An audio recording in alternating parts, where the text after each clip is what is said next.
Donc, on va étudier l'effet de la variation de la température. Toujours, on parle de la loi de modération. Effet de la variation de la température, bien sûr à pression constante, sur l'équilibre d'un système chimique fermé. C'est-à-dire, on ne va pas jouer sur la concentration aussi. Donc, juste l'effet de la variation de la température. Donc, on va voir un autre système en équilibre, si vous voulez. On ne va pas utiliser l'autre système qu'on a utilisé pour étudier l'effet de la variation de la concentration. Donc, le système chimique est composé de deux gaz, si vous voulez. Là, j'ai le peroxyde d'azote, le N2O4, et là, j'ai le dioxyde d'azote. Donc, vous remarquez bien que là, la couleur du peroxyde d'azote, il est incolore, alors que là, la couleur, elle est brune. Donc, l'indice sera quoi? Sera cette couleur brune. D'accord? Donc là, ce sera notre indice. Ça veut dire, si vous voulez, si la couleur devient plus intense, donc, si vous voulez, donc, si la couleur devient plus intense, donc couleur plus intense, pour nous, ça sera quoi? Ça sera un indice que le système a évolué dans le sens qui fait augmenter le nombre de moles de O2. Donc, c'est quel sens? C'est le sens direct, donc c'est le sens 1. C'est juste un indice. Donc, pour pouvoir comprendre la loi de modération et pour pouvoir conclure, si vous voulez. Donc, le premier sens, si vous voulez, le premier sens, c'est le sens qui fait dissocier le N2O4 en NO2. Donc, je peux l'appeler, c'est le sens de dissociation. Et là, au contraire, c'est le sens qui fait former le N2O4. C'est la dimérisation ou bien c'est la synthèse, si vous voulez. Donc, la deuxième réaction, c'est la synthèse de N2O4. Bien sûr, pour étudier l'effet de la, si vous voulez, l'effet de la variation de température, il faut connaître le caractère énergétique, si vous voulez. Donc, il faut connaître le caractère énergétique des deux sens. D'accord? Eh bien, ce sens-là, c'est le sens endothermique. Bien sûr, automatiquement, l'autre sens, c'est quel sens? C'est le sens exothermique. D'accord? Donc, si, je répète, si la couleur devient de plus en plus intense, donc je vais conclure quoi? Que le système a évolué dans le sens direct qui est endothermique. Sinon, il a évolué dans le sens exothermique. D'accord? Donc, on va voir la perturbation. Donc, voilà. Donc là, l'état initial, bien sûr, le système, l'état initial, c'est toujours l'équilibre. Donc, le système est à l'équilibre chimique. Donc, pi est égal à K. Perturbation, on augmente la température. Donc, on va augmenter la température, on va voir l'effet. Donc, vous allez voir ça tout de suite avec l'expérience. On va augmenter la température, on va aussi diminuer la température. Donc, bien sûr, si je diminue la température, je vais raisonner d'une façon différente, c'est tout. C'est pratiquement, on aura pratiquement la même conclusion, si vous voulez. Voilà. Donc voilà le mélange gazeux, il est formé par le dioxyde d'azote NO2 en équilibre avec le N2O4. Donc essayez de mémoriser cette couleur. Donc on va modifier la température de ce système en équilibre en le plaçant dans l'eau chaude, donc sur une plaque chauffante. Donc vous allez essayer de mémoriser cette couleur. On va plonger le système, donc le mélange gazeux, dans l'eau chaude. Donc on a augmenté la température, c'est la perturbation. Donc suite à cette perturbation, on va essayer de voir donc la réponse du système. Donc vous observez déjà que la couleur devient de plus en plus intense. Donc ça veut dire que le système a évolué dans le sens qui fait augmenter le nombre de moles, si vous voulez la concentration de NO2. Donc, rappelez-vous que c'est le sens endothermique. Donc, la réponse du système à l'augmentation de la température est l'évolution dans le sens endothermique.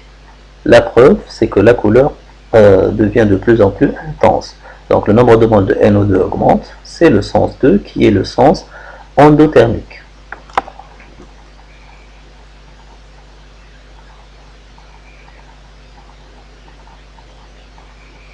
Donc, vous voyez bien que la couleur est devenue plus intense, c'est net. Donc, le système a répondu, il s'est déplacé dans le sens endothermique. Donc, c'est le sens qui fait augmenter le nombre de moles de NO2. Suite à la perturbation qui était l'augmentation de la température. On va refaire ça.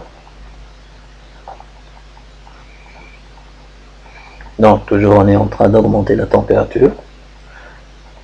Et toujours on observe que la couleur devient de plus en plus intense. On va essayer de faire l'inverse, donc on va diminuer la température en mettant le système dans de l'eau froide si vous voulez. Donc on va diminuer la température cette fois. Donc cette fois-ci, la perturbation c'est la diminution de la température. Voilà, l'eau froide, l'eau chaude. Donc essayez de mémoriser cette couleur. On va placer le système dans l'eau froide. Donc on a diminué la température. Donc qu'est-ce que vous remarquez? La couleur devient moins intense.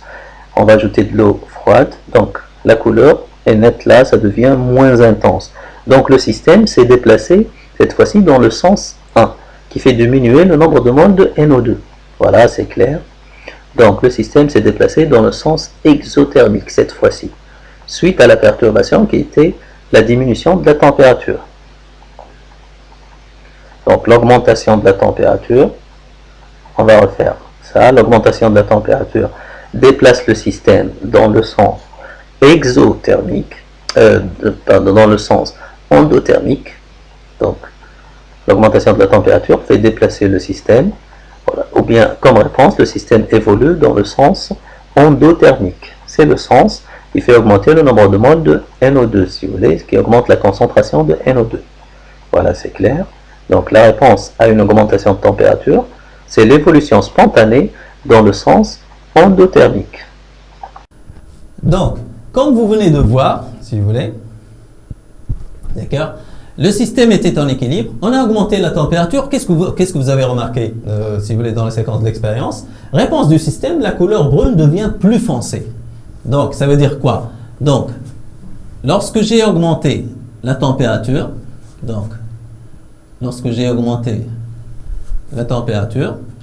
lorsque T augmente, ça c'est quoi? C'est la perturbation, si vous voulez, lorsque T augmente, d'accord? Donc, qu'est-ce qui s'est passé? Donc, il faut toujours faire la différence entre la perturbation et la réponse. Donc, j'ai remarqué que j'ai évolution du système dans le sens, quel sens? Le sens, j'ai connu le sens, si vous voulez, par la couleur. La couleur devient plus foncée. Qu'est-ce que ça veut dire plus foncée? Donc, le nombre de moles de NO2 augmente. Donc, c'est quel sens? C'est le sens endothermique, dans le sens endothermique. Bien sûr, vous avez remarqué aussi que lorsqu'on a placé, si vous voulez, la seringue dans l'eau froide, petit à petit, la couleur devient de plus en plus moins foncée, devient de plus en plus claire. C'est-à-dire le nombre de moles de NO2 diminue, c'est-à-dire évolution dans le sens inverse, qui est le sens exothermique. Donc, si vous voulez, on peut reprendre ça. Donc, si T diminue, donc la réponse, ça sera quoi? Évolution dans le sens, mais cette fois-ci, c'est quel sens? Le sens exothermique. D'accord? Donc, on va passer, juste avant de passer à la pression, donc qu'est-ce qu'on peut conclure si vous voulez? Donc, toute augmentation de la température d'un système fermé en équilibre, d'accord, à pression constante bien sûr, fait évoluer le système dans le sens endothermique. Et toute diminution de température fait déplacer le système, donc, ou bien fait évoluer spontanément le système dans le sens exothermique.